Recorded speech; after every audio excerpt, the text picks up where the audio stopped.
درود پاک کی فضیلت پر مشتمل ایک بڑا ہی ایمان افروز میں نے آج آپ کو ایک واقعہ سنانا ہے۔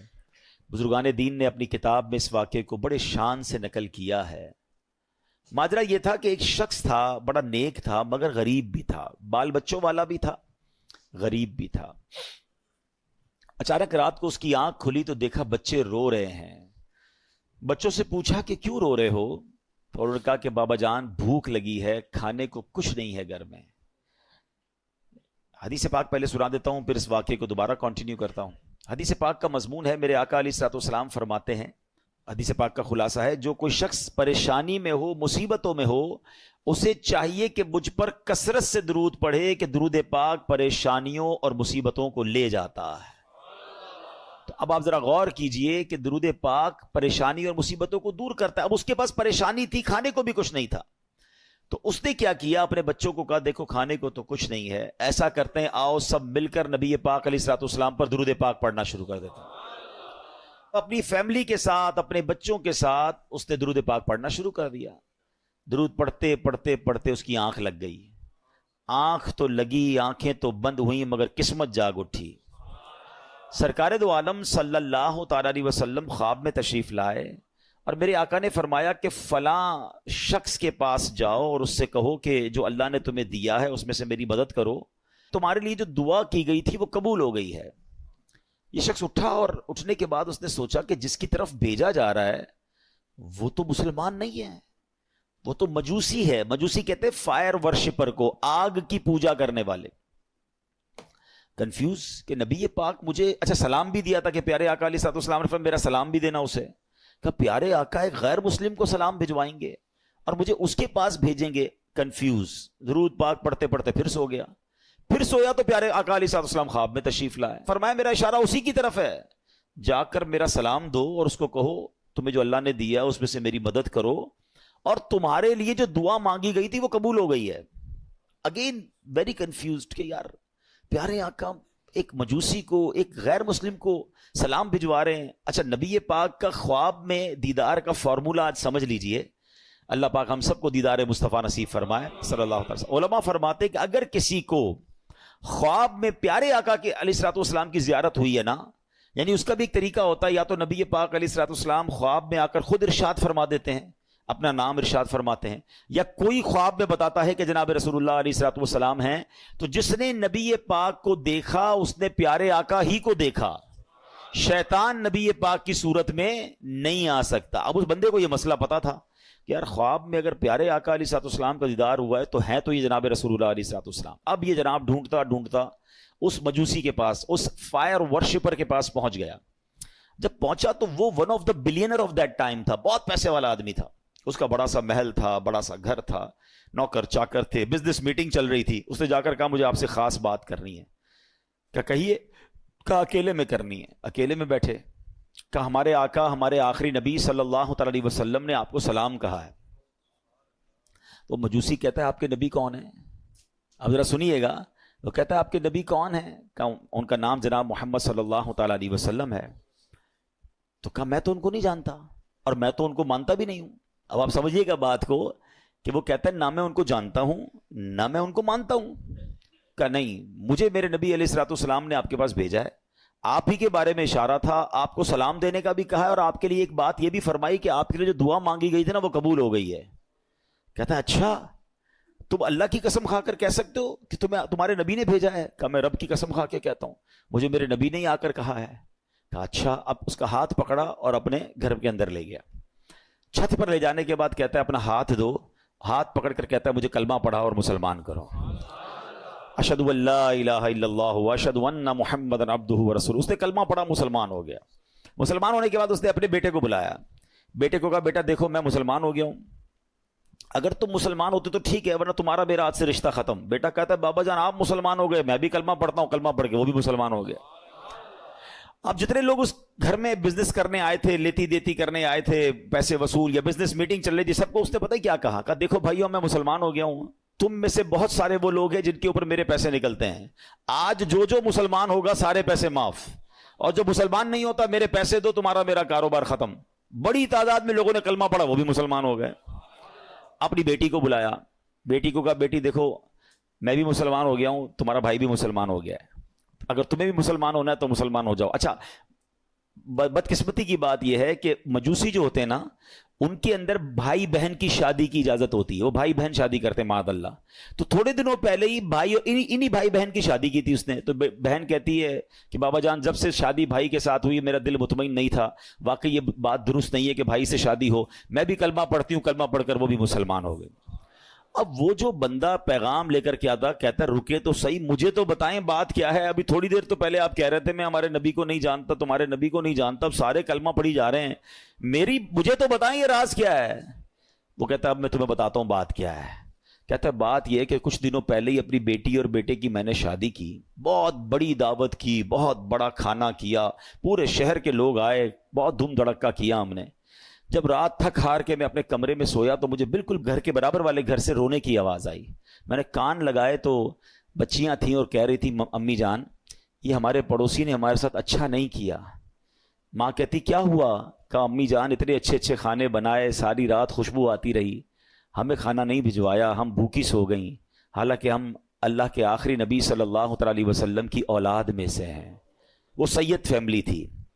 یہ کہتے مجھے نہیں پتا تھا کہ مسلمانوں کے نبی کون ہیں اور ان کا کیا مرتبہ ہے, مجھے یہ پتا چلا کہ یہ ان کے نبی کی اولاد ہے, اور میں بے قرار ہو گیا کہ سارے شہر نے کھایا, میں پڑوسیوں کو بھول گیا. اس نے فوراً جناب اپنے خادمین کو کہا اچھے سے کپڑے تیار کرو, کپڑے تیار کیے, کھانا پیک کیا اور فوراً ان کے گھر پہ کھانا بھجوایا. تھوڑی دیر بعد کہتا ہے اب میں نے پھر کان لگائے تو ماں کہتی دیکھو بیٹا پڑوسی کتنا اچھا ہے, کھانا بھی بھجوایا, کپڑے بھی بھجوائے, اب بچوں کھانا کھا لو. کہ ماں ہم کھانا کیسے کھائیں, ہمارا پڑوسی تو مسلمان ہی نہیں ہے. تو ماں کہتی بیٹا اللہ کی طرف سے رزق آیا ہے کھا لو. کہتی نہیں ماں جب تک نہیں کھائیں گے جب تک پڑوسی کے لیے دعا نہ کریں. ان سیدزادیوں نے ہاتھ اٹھائے اور دعا کرنے لگی کہ یا اللہ ہمارے پڑوسی کو ایمان کی دولت عطا فرما دے, اور آج اس نے ہماری دستگیری کی ہے, ہماری مشکل آسان کی ہے, بروز قیامت ہمارے نانا جان کی سے شفاعت نصیب فرما. پڑوسی کہتا ہے تم نے جب آ کر کہا نا کہ جناب رسول اللہ نے مجھے سلام بھیجا ہے اور کہا ہے دعا قبول ہو گئی ہے, تو میں سمجھ گیا ہوں کہ میرے ایمان لانے کا وقت آ گیا ہے, اب میں مسلمان بھی ہوتا ہوں. اور سنو یہ بھائی بہن کی جو میں نے شادی کی تھی نا میرے بیٹے اور بیٹی کی, 50% جائیداد تو میں نے ان کے نام کر دی تھی, 50% اپنے لیے رکھی تھی. اب تو ویسے ان کی شادی ختم ہو گئی, یہ میری جائیداد کا 50% میں تمہیں دیتا ہوں, جاؤ تو اپنے بال بچوں پہ خرچ کرو. وہ بندہ جو ایک دن پہلے جس کے بچے بھوکے سو رہے ہیں وہ اربوں پتی ہو جاتا ہے, وہ پورے جائیداد کا 50% لے کر گھر آتا ہے. اب اس واقعے کو لکھنے کے بعد میرے پیارے اسلامی بھائیوں علماء نے بہت خوبصورت باتیں اس پہ ارشاد فرمائی ہیں. اب ذرا اس ایک واقعے کو اگر سمجھیں کہ مشکل ہو, پریشانی ہو, تکلیف ہو, دنیا والوں سے نہ مانگیں. ایک یہ بھی بڑا پرابلم ہو گیا ہے کہ آج تھوڑا سا پرابلم ہو تو دوسروں سے مدد مانگنے نکل پڑتے ہیں. نہیں, خودداری یہ ہے کہ میری پرابلم میں جانوں, میرا رب جانے. کسی کا احسان کیوں اٹھائیں, کسی کو حالات کیوں بتائیں, تم ہی سے مانگیں گے تم ہی دو گے, تمہارے در سے ہی لو لگی ہے. ہم نے دیکھا ہے جو ایک بار ہاتھ پھیلاتا ہے نا پھر اس کا ہاتھ پھیلا ہی رہتا ہے. اللہ سے ہمیشہ دعا کرنا, اے اللہ ہمیں صرف دینے والا ہاتھ عطا فرما, کبھی مانگنے والا ہاتھ نہ عطا فرما. مشکل آتی ہے انسان پر, کوشش کرے کہ کسی کی مدد نہ لینی پڑے. اللہ اور اس کے رسول اپنے معاملات کم کر دیں, اپنے خرچے کم کریں, اپنے معاملات کو جتنا ہو سکے منیمائز کر دیں, تو کسی سے مدد نہ مانگیں. اور یہی اسلام کو مطلوب ہے کہ بندہ خودداری کے ساتھ چلے.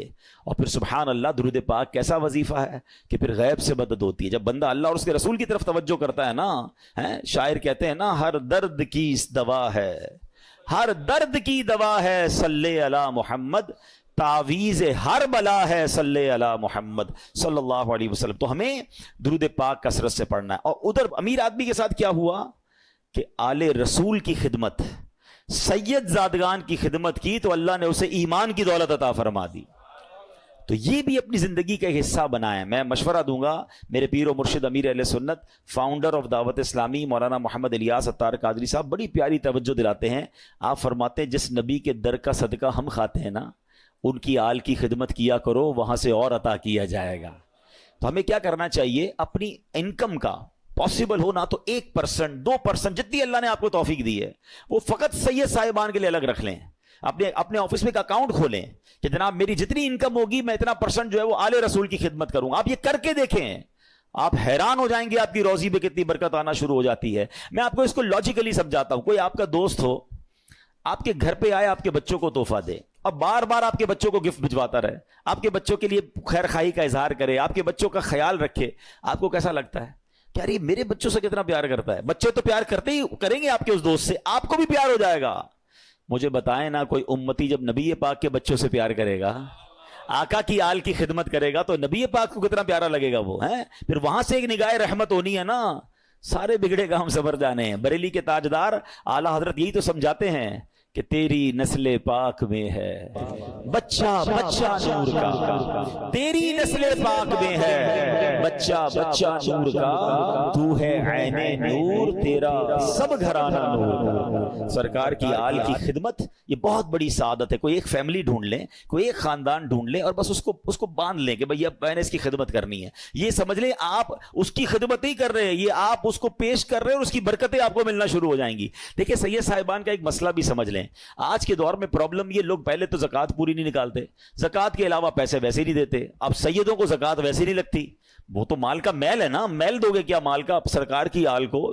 تو اب وہاں دینا تو صاف پیسہ چاہیے تھا، لوگ صاف پیسہ خرچ ہی نہیں کرتے، تو سید صاحبان کہاں جائیں گے؟ جو غریب سید صاحبان ہیں وہ کدھر جائیں گے؟ ہمیں یہ خیال رکھنا ہوگا کہ جیسے میرے بچے ہیں نا، یہ میرے آقا علیہ الصلوۃ والسلام کی اولاد ہے، یہ ان کی نسل میں سے ہیں، تو جس طرح اپنے بچوں کا خیال رکھتے ہو، ایسے کوئی ایک فیملی، کوئی ایک بچے جو ہیں، کچھ بچے سید فیملی کے اپنے ذمے لے لیں، اور پھر آپ دیکھیں انشاءاللہ، اور آپ غور کریں گے نا، آپ کو آس پاس ہی مل جائیں گے، بس ایسا نہیں ملیں گے، آپ تھوڑا سا غور کریں گے، ہو سکتا ہے آپ کے ملازمین میں سے ہی کوئی ہوں گے، آپ کے آس پاس پڑوسیوں میں سے ہی کوئی سید فیملی نکل آئے گی، تو یہ خدمت کریں اور پھر دیکھیں کہ اس کی برکتیں کیسے نصیب ہوتی ہیں۔ اللہ پاک ہم سب کو آل رسول کا خدمتگار بنا دے۔ ہیں وہ پڑھتے ہو نا شجرے میں شعر، دو جہاں میں خادم آل رسول کر دو، جہاں میں خادم آل رسول اللہ کر، حضرت آل رسول مقتدا کے ہاں، جس کو ادھر بھی نوکری آل رسول کی مل گئی نا، پنجتن کی غلامی ادھر مل گئی اور ادھر بھی نوکری مل گئی، اس سے اچھی کون سی نوکری ہے؟ نیازی صاحب لکھتے ہیں نا، مجھ پہ کتنا نیازی کرم ہو گیا، دنیا کہنے لگی پنجتن کا گدا، اس گھرانے کا جب سے میں نوکر ہوا، سب سے اچھی میری نوکری ہو گئی۔ آقا کی آل کا غلام بن جاؤں، ان کا نوکر بن جاؤں، اور کیا چاہیے؟ پھر دیکھو کیسا نوازتے ہیں انشاءاللہ۔ تو نیت کریں انشاءاللہ آل رسول کی خدمت کریں گے۔ درود پاک پڑھ لیجئے محبت کے ساتھ، صلو علی الحبیب، اللہم صلی علی سیدنا و مولانا محمد عدد ما فی علم اللہ صلاۃ دائمۃ بدوام ملک اللہ۔ شیطان کتنا بڑا دشمن ہے، قرآن پاک آپ نے پڑھا سنا ہوگا، بار بار، ایک جگہ نہیں کئی بار قرآن میں فرمایا، انہ لکم عدو مبین، شیطان تمہارا کھلا دشمن ہے۔ ایک جگہ ارشاد ہوتا ہے، ان الشیطان لکم عدو فاتخذوہ عدوا، فرمایا بے شک شیطان تمہارا دشمن ہے اور تم بھی اسے اپنا دشمن سمجھو۔ پرابلم یہ کہ قرآن بار بار یہ سمجھا رہا ہے کہ تمہیں اس سے دشمنی رکھنی ہے، دوستی نہیں کر لینی، اس کے وار سمجھنے ہیں۔ دیکھیں دنیا کا دستور سمجھیے گا، جب تک اینیمی کی چالیں نہیں پتا ہوں گی نا، اینیمی کے اٹیکس پتا نہیں ہوں گے کہ کہاں کہاں سے حملہ کرتا ہے، کئی ملکوں کی فوجیں ڈیزائن ہی اس طرح ہوتی ہے کہ اینیمی کے پاس کون سا ویپن ہے، دشمن فوج کے پاس ویپن، ہمارے پاس بھی اس کا توڑ ہونا چاہیے، اس کے پاس ایئر کرافٹ کیسے، ویسے ہی ہمارے پاس، جیسے راکٹ ویسا ہمارے پاس نیوی جیسی، بندہ یہی تو سوچ کے پلان کرتا ہے کہ دشمن کدھر سے اٹیک کر سکتا ہے۔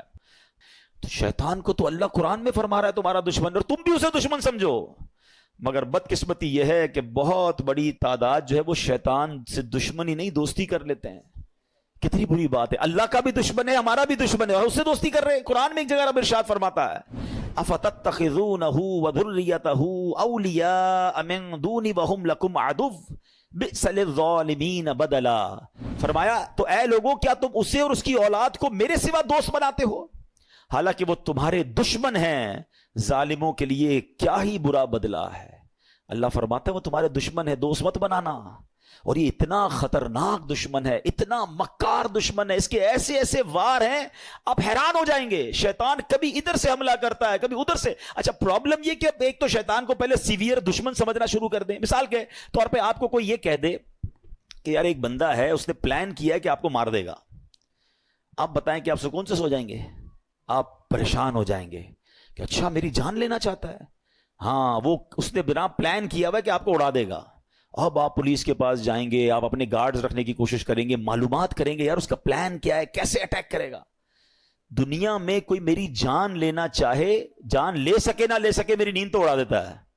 تھریٹ آ جائے تو بندہ, کسی کو پرچی آ جائے, کراچی میں تو بہت سارے واقعات چلتے رہتے ہیں نا, ہمارے پاس بھی بیچارے لوگ دعا کے لیے آتے ہیں, بھائی فون آ گیا ہے, فلاں چیز آ گئی ہے, ہوتا کچھ نہیں ہے, اس بیچارے کی نیند توڑ جاتی ہے. اللہ تعالی ہم سب کو عافیت میں رکھے, ان ظالموں کے ظلم سے بچائے, دہشت گردوں کی دہشت گردیوں سے بچائے. مگر these are all examples for all of us, کہ یہ جب ہمارے ساتھ ہوتا ہے تو ہمارا کیا حال ہو جاتا ہے. افریقہ کے کئی ملک جہاں کڈنیپ کی دھمکیاں اور پتہ نہیں کیا کیا چل رہا ہوتا ہے دنیا میں. اچھا آپ میں سے کچھ لوگ ہوں گے کہیں گے یار مجھے تو کوئی دھمکی نہیں آئی, اللہ کا شکر, اللہ کرے کبھی آئے بھی نہ آپ کو. مگر یہ والی دشمنی تو قرآن نے بتا دی ہے نا, یہ دھمکی تو آپ کے پاس موجود ہے, یہ اٹیک, اور یہ دشمن آپ کا بھی ہے. وہ دشمن ہو نہ ہو, یہ دشمن سب کا ہے. قرآن کہہ رہا ہے تمہارا کھلا دشمن ہے. کیا اس کے لیے کوئی پلاننگ کی, اس سے بچنے کا کوئی غور کیا, اس کے لیے کسی کے پاس گئے کہ یار یہ کدھر کدھر سے حملہ کر سکتا ہے. مجھے ایک بات بتائیں, کوئی میری جان لے سکتا ہے دنیا میں, میری دولت لے سکتا ہے, مگر یہ سب چیزیں کم ہے, شیطان میرا ایمان لے سکتا ہے. اس سے قیمتی چیز کوئی نہیں ہے میرے پاس. اگر ایمان ہی چلا گیا تو پھر کیا ہے میرے پاس. وہ ایکچوئل اس کا جو الٹیمیٹ گول ہے نا شیطان کا, یہ سمجھنا ہوگا, اس کا الٹیمیٹ گول یہ ہے کہ وہ میرا اور آپ کا ایمان چھین لے اور ہم دنیا سے بے ایمان ہو کر جائیں. اور ایک بات یاد رکھیے گا, سارے روزے, ساری تراویح, ساری عبادت, ساری نمازیں, سارے صدقے, سارے حج, سب کچھ برباد ہو جاتے ہیں اس کے جو ایمان پہ دنیا سے نہیں جاتا ہے. ہاں ایمان ہے تو سب کچھ ہے, ایمان کے بغیر گئے پھر کچھ بھی نہیں ہے. ہاں یہ پہلے سمجھ لیجئے بات کو. میرے اور آپ کی زندگی کا جو سب سے بڑا ٹارگٹ ہونا چاہیے نا, وہ ایمان کی حفاظت ہونا چاہیے. آپ کو پتا ہے اللہ کے نبی علیہ الصلوۃ والسلام کیا دعا کرتے تھے؟ یا مقلب القلوب ثبت قلبی علی دینک. اس دعا کا معنی کیا ہے؟ اے دلوں کو پھیرنے والے, میرے دل کو اپنے دین پر ثابت قدمی عطا فرما, اسٹیڈ فاسٹنس عطا فرما. کون دعا کر رہا ہے؟ جس کے صدقے مجھے اور آپ کو ایمان ملا. یہ میری اور آپ کی تربیت ہے کہ دل بدلتا ہے. اللہ سے مانگو کہ مرتے وقت قلب سلیم رہے, ایمان کی حالت میں دنیا سے جاؤں. اے ایمان والو اللہ سے ڈرو اور نہیں مرنا مگر مسلمان. یعنی یہ جملہ کیسا ہے یار؟ اگر یہ آیت کو سمجھ لیں کہ کہا جا رہا ہے مرنا ہے مگر مسلمان, یہ اس کا مطلب یہ ہوا کہ میری اور آپ کی زندگی کا جو مین ٹارگٹ ہونا چاہیے نا, کہ ادھر سے کوئی چھیننے کی کوشش کر رہا ہے, ادھر سے میرا ایمان چھیننے کی کوشش کر رہا ہے. ایکچولی شیطان ہمارے سامنے اپنے اصلی روپ میں نہیں آتا, اس کے چیلے آتے ہیں. اس کے چیلے چپاٹے, اب ہر طرح کے لوگ نکلے ہوئے نا, کبھی چینل پر, سوشل میڈیا پر کوئی قرآن کا انداز بیان کر رہا ہے, کوئی دین کا نیا انداز لے کر آیا ہے, کہیں نہ کہیں سے اٹیک کر کے آپ کا ایمان چھیننا چاہتا ہے. اعلیٰ حضرت امام اہل سنت نے 100 سال پہلے کہہ دیا تھا, سونا جنگل رات اندھیری, چھائی بدلی کالی ہے, سونے والوں جاگتے رہیو, چوروں کی رکھوالی ہے. یہ تو 100 سال پہلے کا تھا, اب تو کتنے فتنے ہیں. پتہ ہے اعلیٰ حضرت نے کیا کہا؟ آنکھ سے کاجل صاف چرا لیں یا وہ چور بلا کے ہیں, تیری گٹھڑی تاکی ہے اور تو نے نیند نکالی ہے. ہمیں پتہ ہی نہیں ہے, لوگ ہمارے ایمان کے پیچھے پڑے. ہم کہتے ہیں یار میں تو اس کی بھی سنتا ہوں, میں تو اس کی بھی سنتا ہوں, میں بد مذہبوں کے ساتھ بھی بیٹھتا ہوں, کچھ غیر مسلم دوست بھی بنائے ہوئے ہیں, میں سب کے ساتھ بیٹھتا ہوں. جناب نہیں, ایمان بچانا ہے تو ایسی محفلوں, ایسی گیدرنگز کو چھوڑنا ہوگا, سب کی نہیں سننی ہے. ہم اتنے مضبوط نہیں ہیں کسی کی سننے سے. آپ کو پتا ہے نبی پاک علیہ الصلوۃ والسلام نے حضرت عمر فاروق رضی اللہ تعالیٰ کو تورات پڑھنے سے منع فرما دیا تھا. وہ کون ہے؟ حضرت عمر فاروق. اب بتائیے میری اور آپ کی کیا اوقات ہے؟ بندہ کہتا ہے میں ذرا دوسروں کی کتابیں بھی پڑھوں گا, دوسروں کے دلائل بھی سنوں گا. ارے پہلے مجھے اپنے دین کے بارے میں کچھ پتا نہیں ہے اور میں چلا سب کی باتیں سننے. تو ایمان بچانا ہے تو اس کی فکر کرنی ہے. اچھا اب میں آپ کو شیطان کے کچھ واقعات کے ذریعے سمجھاتا ہوں کہ کیسا مکار ہے, کیسا گیم کرتا ہے. ایک کتابوں میں لکھا, برسیسا نامی ایک شخص تھا اور بہت بڑا عبادت گزار تھا. اس بندے نے 200 سال اللہ کی عبادت کی اور ایک بھی گناہ نہیں کیا. اچھا اب ایسا کوئی نیک بندہ ہو تو شیطان کہاں چھوڑے گا اس کو. یہ میں ایک اور بات آپ کو بتا دوں کہ شیطان نیک آدمی پر زیادہ حملے کرتا ہے. یاد رکھیے گا, جو پہلے ہی کچھ نہیں کر رہا اس کو شیطان نے کہا تو ساڑھا ساتھی ہے, نہ نماز پڑھ رہا ہے, نہ روزے رکھ رہا ہے اور بدکاریاں کر رہا ہے, شراب پی رہا ہے. نہیں, اس کو لیے پرابلم ہے نیک آدمی جو نمازیں پڑھ رہا ہے, جو روزے رکھ رہا ہے, جو نیکی کی نیت کر بیٹھا ہے, جو علم دین سیکھ رہا ہے, وہ بے چین رہتا ہے اس کے بارے میں. تو آپ جتنا دین کی طرف آئے نا, اب تیار ہو جائیں, He will attack you,